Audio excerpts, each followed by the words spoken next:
And Israeli settler violence is intensifying in the occupied West Bank. Videos taken by a Palestinian family show armed men surrounding their home and preventing them from leaving. Local residents say those settlers have been cutting off water and electricity to Palestinian homes since Sunday. In April, our Britt Clennett visited that same West Bank community to report on increase in violence against Palestinians and the impact of a nearby settler outpost. Now the IDF says it's dismantled the settler camp, arrested one person, and is sending more soldiers to the area to secure it. Let's bring in Britt for more on this. Hi, Britt. Given what you saw there back in April, what's your reaction to these videos and what these people are saying now? Look, it is intensifying, but this is very similar to what we've seen in the past, even through our reporting earlier this year. Israeli forces now say they're sending more troops into the occupied West Bank after two Palestinian families were quite literally trapped in their own homes by settlers near Qusra, that's south of Nablus, and the families say they've been unable to leave since Sunday. Their water, power were cut off, food running low, and they say settlers attacked their homes repeatedly.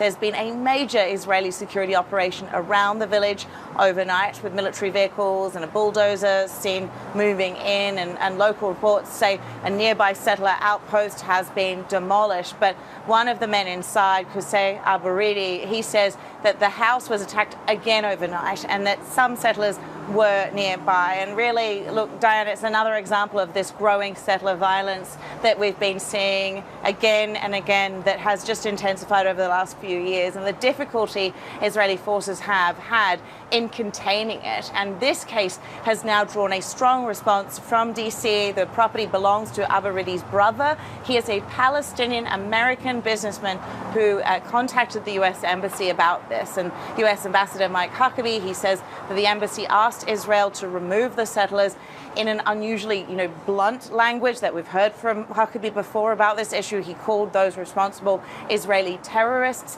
and said that there was no excuse for their intimidation of the families. Now, Israeli forces are now reinforcing the area, as you mentioned, Diane, but it's still unclear whether the families can leave safely, whether their water and electricity has been restored. Still so many unknowns, and that is just, a little window into what is life for so many Palestinian families in the West Bank.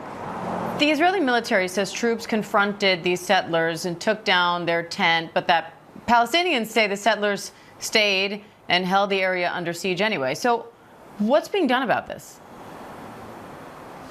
Yeah, I mean, that's the big question. Is enough being done? And Qusra is the same community we visited and reported from for our prime piece back in April on this intensifying settler violence. We visited there every day for almost 2 weeks, and we documented the impact of a nearby settler outpost on these residents in Qusra, including an attack on Israeli volunteers working with Palestinians, trying to help them, trying to raise awareness, and the killing of 28-year-old Amir Adair.